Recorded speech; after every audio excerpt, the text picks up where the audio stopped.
من بداية حياته بفكر بحقوق الإنسان كشيء كتير أساسي بالحياة. وهذا الفكر تطور من مراحل الطفولة للمراحل المراهقة لحتى يكتمل أكثر وشكل صورته تكتمل أكثر ببداية العشرينات عندي، وقت اللي بلشت فوت وخوض بهذا الصراع. في إيمان عميق كان جواتي ولساته مستمر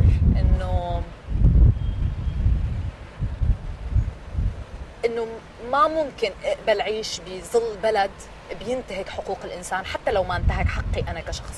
أنا كعلا ما كان حقوقي منتهكة بالمعنى قبل ما أصير، خليني أقول ما كنت مواجهة بشكل شخصي مشاكل على هذا المستوى من انتهاك حقوق الإنسان قبل ما أصير ناشطة. فأنا على الصعيد الشخصي ما كنت حدا متعرض كل هالقد لهذا الانتهاك. كنت مواطنة مثل كل المواطنين، إذا بقيت ساكتة فهي بتعيش حياتها بشكل شبه طبيعي، أشبه بطبيعي خليني أقول. بس كنت عم فكر أكثر بالسوريين، بجاري وجارتي وعمي وخالتي ورفقاتي والناس اللي قاعدين بالطرف الثاني من البلد اللي أنا ما بعرفهم بالضرورة. بس أكيد إنه ما كان في مجال أبداً إنك أنت تفكر إنك أنت تقعد هيك ساكت وصامت على أي شكل من أشكال انتهاك حقوق الإنسان، شو ما كان شكله، قد ما يكون صغير وقد ما يكون كبير. بس هو طموحك وحلمك إنك أنت تعيش ببلد ما فيه انتهاكات، بلد فيها مواطنية كاملة، مواطنية غير ناقصة. I forgot what I've said. Okay. I was saying that I don't know actually how this happened with me, from the childhood and then moving to the teenager stage, and then when I become an adult and I start my activism, it was something from the beginning of that always motivated me to defend the human rights. For me, it was a principle that it's not possible at all to live in a country that doesn't respect the human rights, and there is a daily violations of human rights that's going on. I wasn't personally, before I become an activist, a person who'd been subjected to violations of human rights. I was living a kind of normal life. It's not normal. I was like any Syrian citizen who'd been, if he kept silence about a lot of things, then he will live a kind of normal life, But I was thinking about the people around me, about my cousin and my parents and my friends and the people that I don't know from the other side of the country, that yes, I wouldn't accept to live in a country that doesn't respect the human rights. And that was when I became an adult, or maybe teenager, till now. Nothing changed. Okay, 1 second, guys. Let me sit properly. Okay. Yeah. Talking about, can you briefly talk about what you were doing in the beginning of the revolution? You were talking about networking, these like very first months of the revolution, and that people were just discussing about what we can do and where we can do it, etc. Can you talk about that? The very starts of things moving in Damascus. وقت اللي بلشت الثورة بتونس، أنا ما كنت كتير أوكي تابعت التلفزيون وشفت شو اللي كان عم بيصير، وكان شيء كتير هيك ملفت بالنسبة إلي، كتير شدني. بس كانت هيك النقلة وقت اللي صارت ثورة مصر. أنا بلشت أحس إنه في شيء عم يمتد، ما وقفت بس على تونس كبلد، لا صار في إلى امتداد أكبر.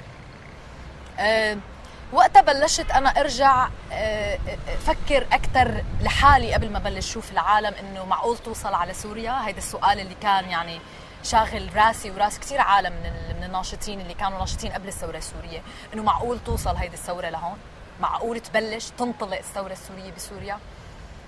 كان في مؤشرات، هذه المؤشرات دفعتني ودفعت كتير ناشطين غيري على إنه يبلشوا بالتشبيك. بلشت ارجع اتواصل مع اشخاص انا بعرف انه هن معارضين من سنوات طويله، وانا باخر كم سنه من حياتي ما تواصلت معهم. بلشت اشبك معهم بلشوا هنن كمان يشبكوا مع اشخاص ثانيين، بلشت من خلالهم ومن خلال تنبنى حلقات جديده من العالم، دوائر جديده انا ما كنت بعرفها. كانت بالمرحله الاولى هي كلياتها متعلقه بموضوع التشبيك، لانه كنت انت بحاجه لتعرف مين الناس اللي هنن لصفك، لتقدر تحاول تختبر بس انت شو بتقدر تعمل بالبلد، يعني شو بتقدر تغير، قد ايه حجم قوتك على الارض. من هونيك كانت الاشهر الاولى بالنسبه لي هي كثير نشاط متركز على موضوع التشبيك اكثر من انه هو متركز على اي نشاط ثاني. Okay, so what I've said that was when the uprising started in Tunisia. For me, I was okay. I was watching TV, but didn't mean a lot. I mean, it was attractive what happened, but didn't mean a lot. But when it moved to it started in Egypt, I started to feel it's spreading, and then the questions start to become, you know, like, is it going to reach here? Is it going to happen in Syria? Are the people of Syria will go to the street and demonstrate? And since that, there was a few indications that, you know, made me think more that, okay, it's time to, you know, to talk to people that I know that they are, you know, up from the opposition, but I didn't talk to them for the past couple of years, and I start to communicate with them, and then through them I get to know others, and then we start to make new circles, you know, of activists to experience how much power do we have, how many people do we know, how many, you know, like that you can later plan for activity. I'm interested in this, in that you were influenced by Ottoman. Because I can imagine that we can put a video of you know, actually throwing his leaflets, etc. How did that happen? I mean, how did you start that?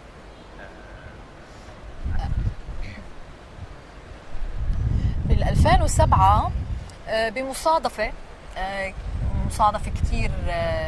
كتير غريبة، التقيت بأحد الأشخاص من خلال أثناء عملي بمفوضية اللاجئين، وكانت هي حدا جاي يعمل مقابلات أو يسمع شوية قصص عن اللاجئين العراقيين اللي كانوا موجودين على سوريا. وبعد اللي حضرت معي أحد المقابلات طلعنا ندخن، يعني طلعنا نحكي ونشرب قهوة. وقتها حكيت أنا عن نشاطي بحقوق الإنسان، وبلشنا نحكي بهيدي القصص أكثر. وقتها صار في تواصل بيني وبين هيدي الصبية اللي صارت تهرب لي أفلام لجوات البلد عن ثورات صارت بمطارح مختلفة بيوغوسلافيا، ببولندا، اشياء عن المصالحه والعداله الانتقاليه اللي صارت بجنوب افريقيا وبالمغرب وبكذا مطرح في انتهاكات لحقوق الانسان الى اخره.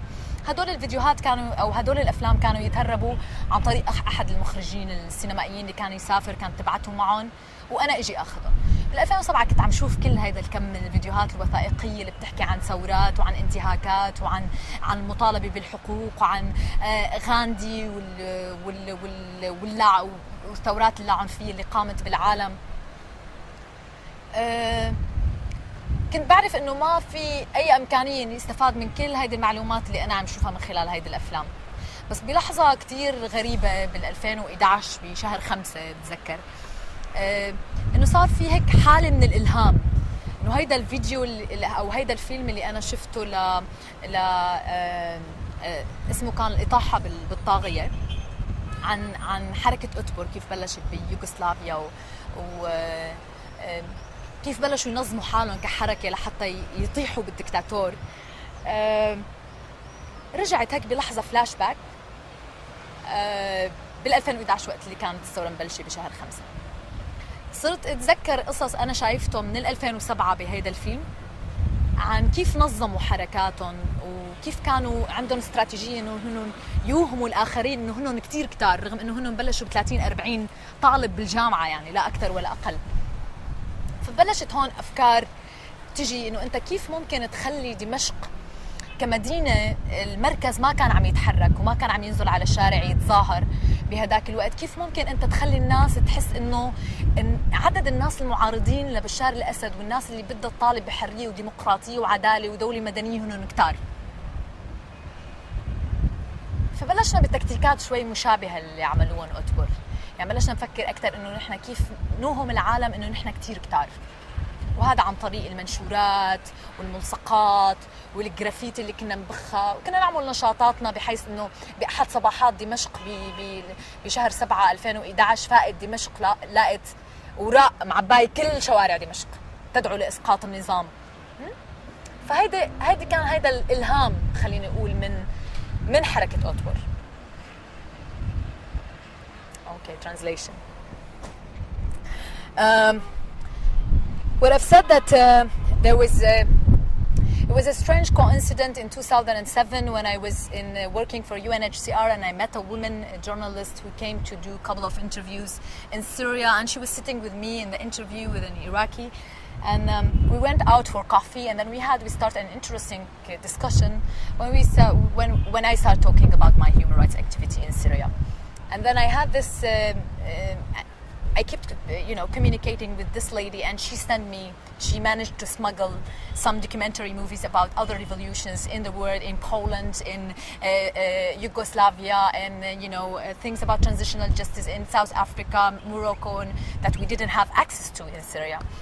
And I've watched this movie in 2007 about Ottobar, and then later on, it was a flashback when we was, thinking of. In 2007, I thought like, okay, it's good to know, but you can't do anything like what they've done because you don't have the circumstances that can help you to do something in the country. But then later in 2007, I started to think, I got this flashback to that movie, and I get some kind of inspiration, and we started doing, graffiti and publications. And one day in Damascus, in the early morning, Damascus woke up, like people of Damascus woke up on millions or tens of publications all over the street calling them to go to the street and topple down the Assad regime. So it was one of the... If I say that you failed, the civil society in Syria failed, because now we all know what's happening in Syria. Yeah. And if I say that the revolution that you wanted has failed, what do you say to that? And if I can add, Damascus has not risen up, ever. Has? The people of Damascus have not joined the revolution. Okay.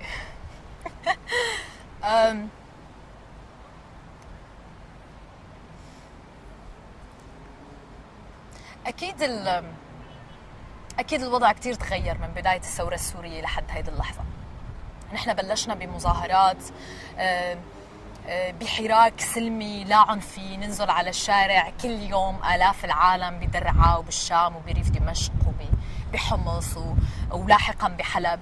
بكل هدول المدن نتظاهر ونطالب بالحرية وبالعدالة وببلد أفضل وبإسقاط النظام، بكل هدول القصص. كنا ننزل على الشارع كل يوم وكل جمعة وننقتل،